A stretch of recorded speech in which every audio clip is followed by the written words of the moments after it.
for him. We are very stingy with our applause. Let's put our hands together for Chief Raymond Ihanacho Nkendrim, MFR.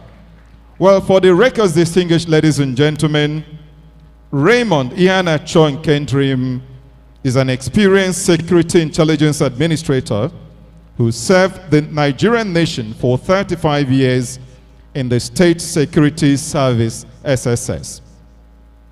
In the course of his service, he attained the peak of his career, retiring meritoriously as Assistant Director General DSS, Director Operations. He was conferred with the award of Member Order of the Federal Republic of Republic, MFR, from Mr. President in 2011. At the end of 35 years service, he was retained on contract as Special Assistant to the Director General DSS.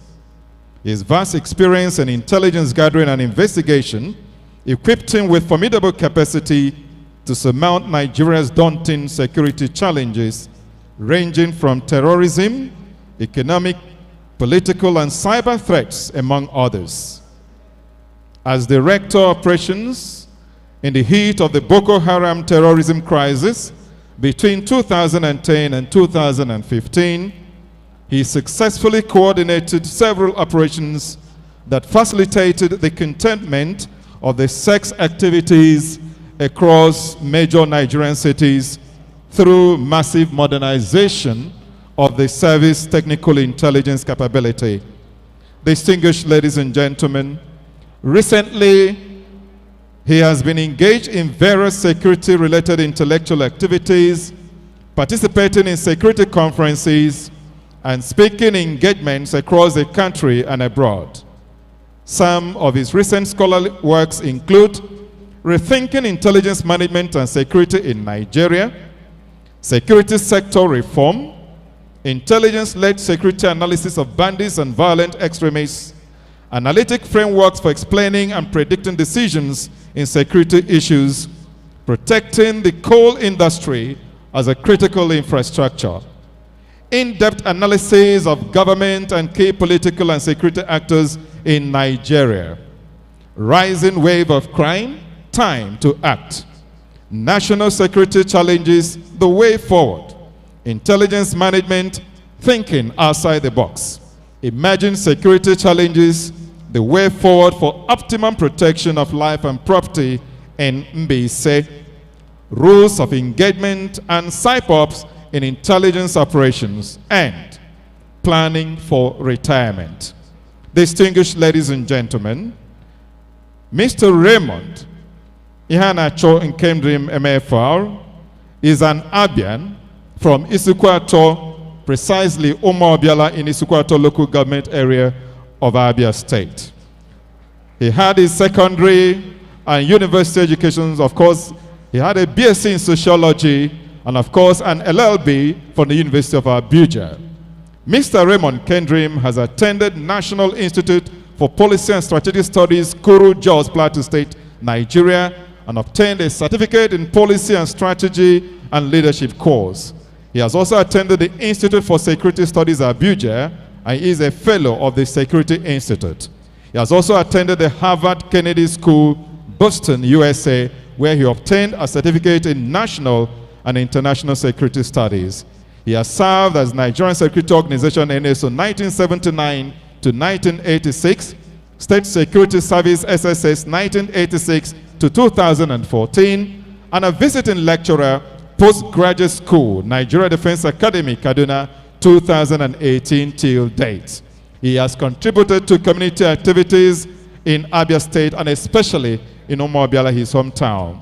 Distinguished ladies and gentlemen, it is on record that Mr. Raymond Nkendrim is the Chairman, Chief Executive Officer of Flow 94.9 FM radio here in Umuahia.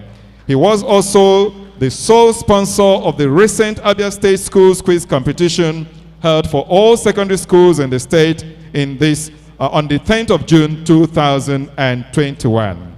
He loves squash, swimming, traveling, and music. He is the traditional title of Ugumba 1 of Amise Umuobiala Isukwato, Ochemba 1 of Omobiali Sukwato, and Aheja Gamba 1 of Imenyi Kingdom. Distinguished ladies and gentlemen, I humbly present to you the lecturer on this anniversary occasion, Chief Raymond Ihana Chonkendrim. Please put your hands together for him.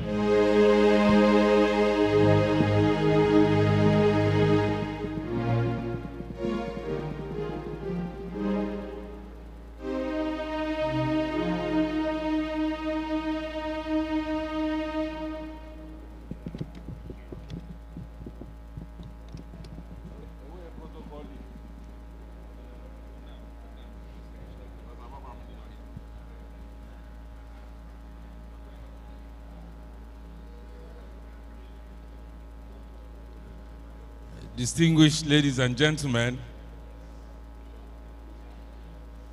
I was just asking for the protocol list so that I don't offend anybody here. But then, having listened to Our Lady here,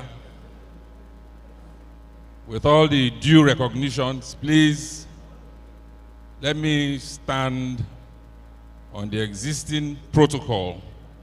We are all duly recognized here. Now, I understand for want of time, we are starting this lecture at this time. And I want us to pay very close attention to the issues we'll be raising here today, because I believe they will benefit all of us here in this state. On an occasion like this, for me, it's an occasion where there must be clarity of thought if we must understand what the speaker is saying and what we are listening to. I recall an event in my secondary school days. We had gone on holiday and we had returned to school, and we were asked to write an essay on a journey we had made during the holiday. And we were asked not to copy. We were asked to be original in our thought. So one of us in the class, not wanting to be accused of having copied, got a newspaper. In those days in Enugu, there was I've forgotten the name of the newspaper then. So he got a copy of that paper, and there was an accident between Enugu and Onitsha. And in that paper had written that the 504, in which the passengers were traveling, was damaged beyond repairs, and that the passengers died on the spot. The 504 was damaged beyond repairs, and the passengers died on the spot. So our good friend, Sunday, not wanting to be accused of having copied, he now wrote, the 504 died on the spot, and the passengers were damaged beyond repairs. Such is the issue of clarity of thought. So as we begin this lecture today, please pay attention. Now, when we celebrate 25 years in anything, any activity, we call it, any anniversary that we celebrate, we call Silver Jubilee. When we celebrate 50 years, we call it Golden Jubilee. When we celebrate 60, we call it Diamond. Now, before today's event, I never knew what you call 30 years celebration. So I therefore had to do a search and discovered that the 30th anniversary of any event is called Pearl Jubilee. I know most of us might not know that, but let me formally welcome all of you to the Pearl Jubilee Lecture of Abia State's creation. 30 years in the life of any individual or organization is indeed a long time. For a man or woman, once you begin to attain the age of 30, society, particularly in these parts of the world, begins to expect that you should at least have started your own family. In effect, you should have become independent and strong enough to undertake life's arduous journey. Today, as we mark the 30 years of Abia State's creation, it is indeed a period for sober reflections on our journey so far. We have indeed made giant strides in different sectors of our socio-economic development efforts. Most of all, the relative peace we enjoy in the state today is a reflection of the governance structures built up over the years, as well as the premium placed on security of the people by the administrators of the state, and indeed the resolve of the people themselves to live in peace. Some of our neighbors have not been that fortunate. In Ebonyi State, for instance, we have had the perennial internecine clashes among brothers, as in the unending Ezza and Effium clashes in Ohuku, as well as the persistent Ikwo and Izi brother against brother clashes. In Imo State, management of the secessionist agitation has provoked a violent and widespread backlash in the southeast, as against a similar situation in Abia State, which presented itself in the form of a python dance, but for which deft security management strategies of the state government averted the carnage we are witnessing today across some southeast states. This is not to say it has all been rosy security-wise in Abia State. Time was when the OCC Kankus of this world held sway. But as it were, the state overcame. Again, thanks to the irrepressible spirit of the Abia people, who rallied all available sources, including their son, General Onyabo Azubike Hejirika, who held the reins in the Nigerian army and at the time to bring elements who had virtually crippled the state to their knees. As we celebrate 30 years of Abia, we thank God for having brought us this far. Indeed, we are God's own state. Otherwise, we would not have made the modest achievements we have recorded today if we had not overcome the various security challenges that dogged our path. Ask the governor of Borno State today.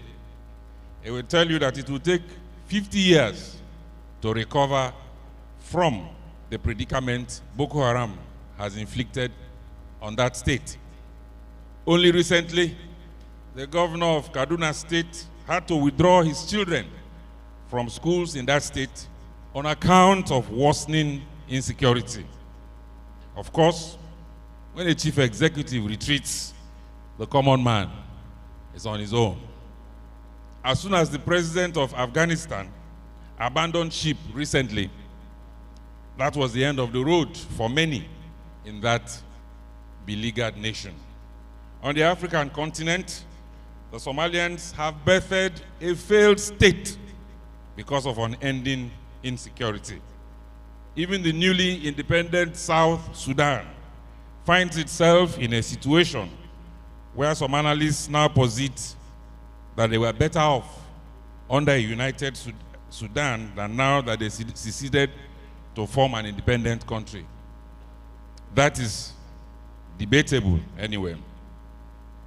This is what happens when insecurity pervades the land. developmental growth becomes stunted, and in the long run, social instability heightens, leading to eventual breakdown of law and order, and perhaps terrorism, insurgency, or even a full-blown war.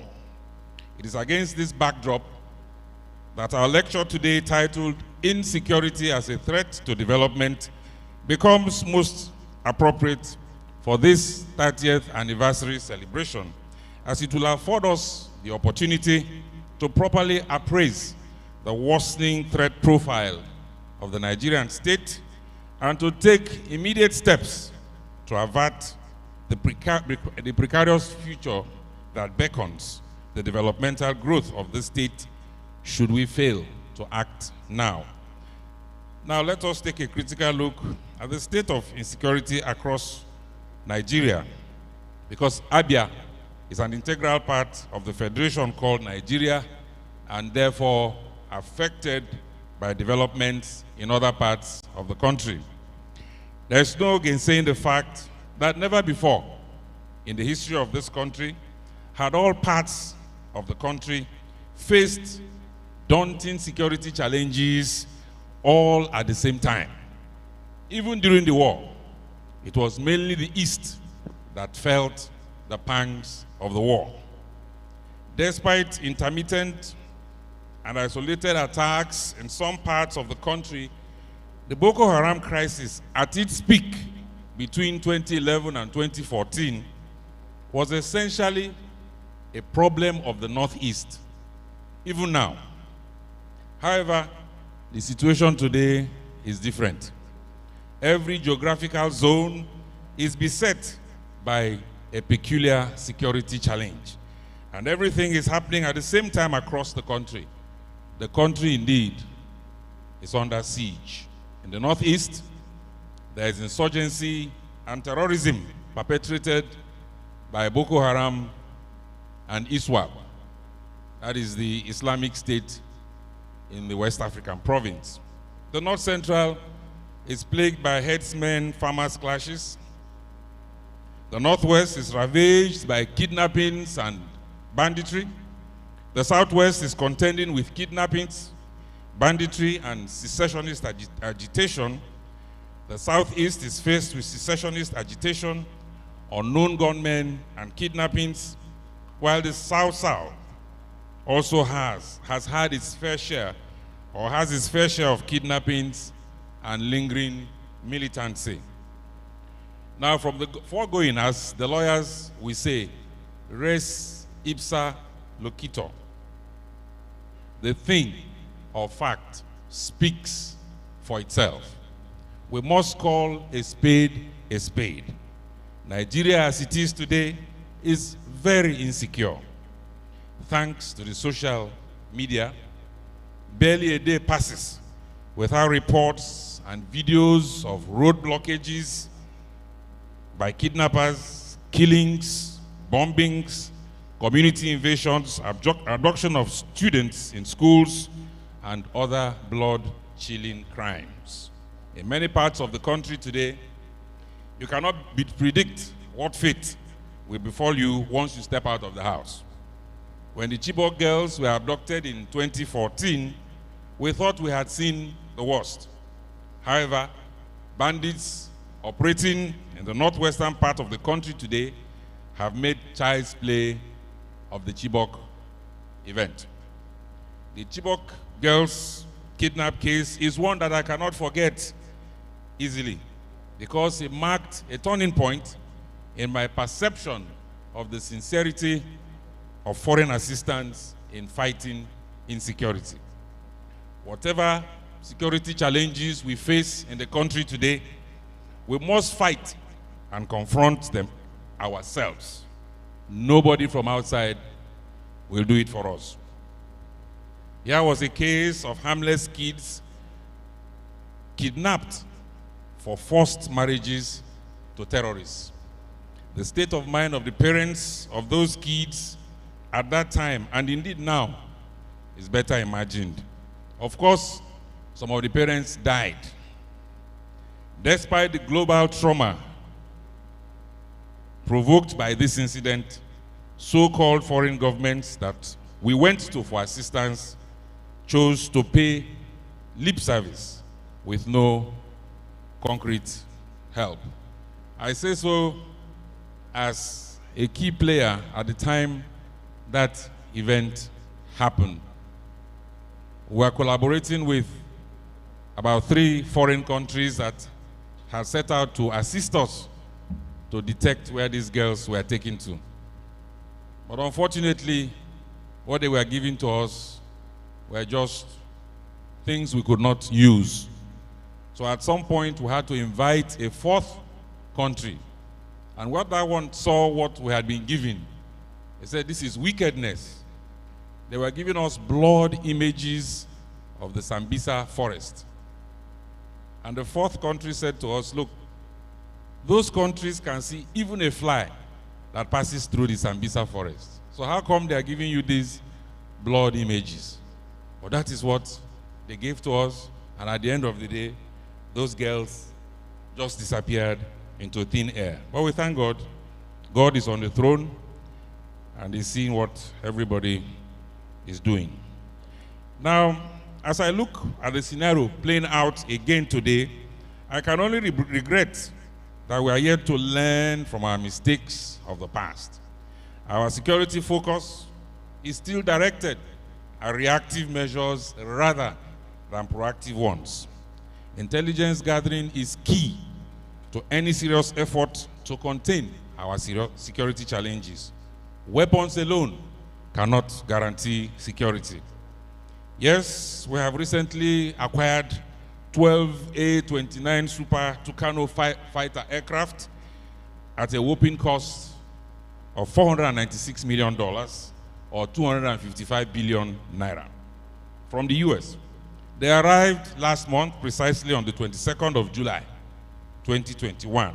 But ironically, just as the jets were coming in, a Nigerian Air Force jet piloted by Flight Lieutenant Abayomi Dairo was shot down in Zamfara State by bandits. Earlier in February this year, an Air Force aircraft on a mission to rescue kidnapped school children in Niger State crashed in Abuja, killing all personnel on board. In April this year, an Alpha jet was shot down in Borno by suspected jihadists. The biggest shock was to come in May 2021, when the Chief of Army Staff was killed in a plane crash alongside 10 other military officers in Kaduna. Now, your guess is as good as mine as to how many millions of dollars are lost each time there is a plane crash. We are currently faced with an asymmetric warfare in which the criminals live anonymously in our midst and therefore difficult to detect. Only sound intelligence can detect them. Be they terrorists, insurgents, bandits, killer herdsmen, militants, unknown gunmen, rapists, etc. Big weapons and sophisticated bombers alone cannot detect them. Now, despite all the heavy weapons of war amassed by the Americans and the Soviet Union during the Cold War, not one was used. It took superior intelligence gathering by the American CIA to defeat and dismantle the Soviet Union. Current events unfolding in Afghanistan reveal that the US sunk in over $2 trillion in 20 years on that war. Yet, it could not defeat the will of the tribesmen commonly referred to as the Taliban. The state of insecurity in Nigeria today calls for serious reappraisal of our crime-fighting methods if we must avert the current threats posed to our collective developmental efforts. As it were, if we do not act now and allow criminal elements to continue to hold us to ransom, then our economic fortunes will continue to plummet and we'll find ourselves in a state far worse than it was before this, our present democratic experience. Only recently, former central bank governor and deposed Emir of Kano, Lamido Sanusi, while celebrating his 60th birthday on 15th of August 2021 in Kano, said that as a result of rising insecurity fueled by increasing poverty, high inflation, unemployment, increasing out of school children, etc., the average income of a Nigerian today is exactly what it was in 1980. In effect, no real progress in 40 years. Now, according to Robert McNamara, former US Secretary of Defense, he said, and I quote, "Security means development. Security is not military hardware, though it may include it. Security is not military force, though it may involve it. Security is not traditional military activity, though it may encompass it. Security is development. Without development, there can be no security." Perhaps it is against this backdrop that the Nigerian Constitution provides in Chapter 2, Section 14, subsection 2b, that the security and welfare of the people shall be the primary purpose of government. From my little research, Abia State government may have also been guided by the same postulations of McNamara on the imperative of development as the fulcrum for enhanced security. My findings reveal that the 5 cardinal pillars of the Abia State government are agricultural development, education, commerce and industry, oil and gas, and infrastructure. Again, emphasis here is on development.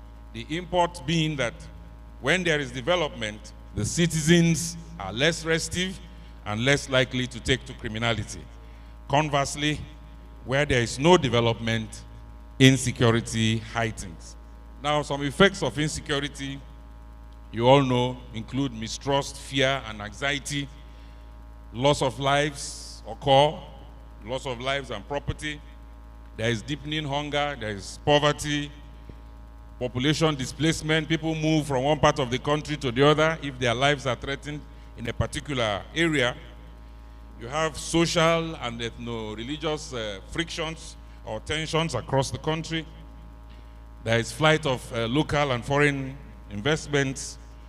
There is a disruption of business operations and outright closure of business enterprises. There is also increase in spending by private individuals and businesses. You find out that when there is insecurity, a lot of us have to make arrangements for our private security. But elsewhere in the world, it's not so. What causes this insecurity? We are not living in isolation in Abia State. We belong to a bigger Nigeria. Our borders, we are all aware, are very porous, particularly in the northern parts of the country. So you have a lot of illegal weapons coming into the country through those porous borders. Again, where government is unable to manage our diversity. Nigeria, they say, has over 300 or more ethnic groups. The words that come out of the mouth of our leaders, they need to be very careful because they can be interpreted from different angles and dimensions by the people. So when you are leading a country that is as diverse as Nigeria, you must be careful what you do and what you say. We have a lot of ethno-religious conflicts, like what we have in Plateau now, the Birom crisis and the Hausa Fulani over there. Struggle for political power. These are issues that create frictions and tensions in the country. For instance, 2023 is coming. And they say power is to rotate to the south. Now some people will say it has gone, in the south, it has gone to the south west, it has gone to the south-south. Naturally, it should go to the southeast in 2023. But then, politicians are not agreed on that. If issues like that are not handled properly, they could, snowball into uncontrollable frictions, or even loss of lives. Back home here in Abia State, some of us are in Abuja, but we follow developments closely here. There's also the issue of who produces the governor in 2023. There's the issue of rotation. One group says it has gone to this group, it has gone to the other group. Now it's the turn of Abia North. And then even in Abia North, you still have the issue of equity. The Sukuato people say the acronym of the state, Abia, was formed by is ABIA. Every other person has had a turn. It is the turn of Isukuato to produce the next governor. So these are issues. If they are not properly handled, they could snowball into very serious political crisis. Issues of unemployment, low economic activity, these are things that create problems. When the security system is not properly funded, if the security agents are ill-equipped, then we can have crisis amongst us. Drug abuse. Our youth are getting involved in a lot of drug abuse. We must take steps to ensure that we control them, particularly the NDLEA and other aid security agencies. The social media, we must look at what we are reading. A lot of false information is going on there. If we don't control what we read in the social media, it could spark off unnecessary crisis. There are perceived inequalities in the system. Some people say they are being marginalized. These issues must be addressed. Then there's corruption in the system. Transparency International, for instance, says that we are 146 in 2019. By 2020, our position got worse. We even went to 149, despite all the efforts being made to fight corruption. Organized violent groups exist in the country. If we don't contain their activities, they continue creating problems. Where there are unfair court rulings, if the judiciary does not give rulings that reflect equity, natural justice, and good conscience, problems could arise therefrom. Then deployment of advanced technology in criminality. Our criminals are becoming more sophisticated. So if we don't equip our security agencies to be as sophisticated as them also, there could also be crisis in the country. Now let us look at some crime statistics across the world for us to know what is the situation of crime in this state, or for us to be able to compare. Now, like I said before, I said where there is insecurity, there can be no meaningful development. Now let us look at some key facts. Countries with the highest crime rates in the world include Venezuela, Papua New Guinea, South Africa, Afghanistan. Now if you look at these countries, apart from South Africa, that is developed, the rest are not. So where there's insecurity, you cannot have development. Now the most dangerous countries in the world, they are Afghanistan, Central African Republic, Iraq, Libya, Mali, Somalia, South Sudan, and Syria. Now, development in these countries have been seriously hampered as a result of recurrent killings and wars. The safest countries in the world are Iceland, New Zealand, Portugal, Austria, Denmark, and so on. If you look at those countries that are safe, you find out that development is high. There are some countries that have no armies because there is peace. Countries like Iceland, countries like Monaco. Monaco is in fact called the billionaire's paradise. Now, if we also look at the GDP of countries, or the GDP per capita, the GDP per capita of a country is the country's GDP divided by its population. Now, you find out that a lot of countries that are doing well, I looked at some countries, the first 10 of them there on the list, they are all well-developed countries. But those at the bottom are not developed. I mean, they have issues of development. If you look at some of the countries at the bottom, Nigeria, Afghanistan, South Sudan, Burundi, development is at its lowest. So it's important that we ensure or secure our state so that we can develop. Now, some African countries that have the highest levels, according to the highest levels of criminality, according to the Organized Crime Index of 2019, include Nigeria, Democratic Republic of Congo, Central African Republic, and a host of others. On a global scale, Nigeria is ranked third among the countries most affected by terrorism in the world. Afghanistan is number 1, number 2 is Iraq, number 3 is Nigeria. And if you look at these countries, because of insecurity in these countries, there is no meaningful development. In Abia State, like I said, we are in Nigeria and we are not insulated from the goings on in the country. Available statistics indicate that Abia State, compared to a number of other states, is relatively peaceful despite intermittent violent onslaughts unleashed by criminal elements, thanks to a combination of deft and deliberate security strategies which have ensured relative peace. Only recently, when security challenges became overwhelming in some neighboring states, security watchers observed with keen interest the timely response of Abia State government, which, among others, imposed a strong curfew to checkmate any spillover. It paid off as several attempts to breach the peace were thwarted, and in no time, normalcy was restored. Little wonder, therefore, that the National Bureau of Statistics, in its report of 2020, rated Abia State as Nigeria's third most preferred investment destination among the 36 states and the FCT. Lagos was first, followed by the FCT, and then Abia.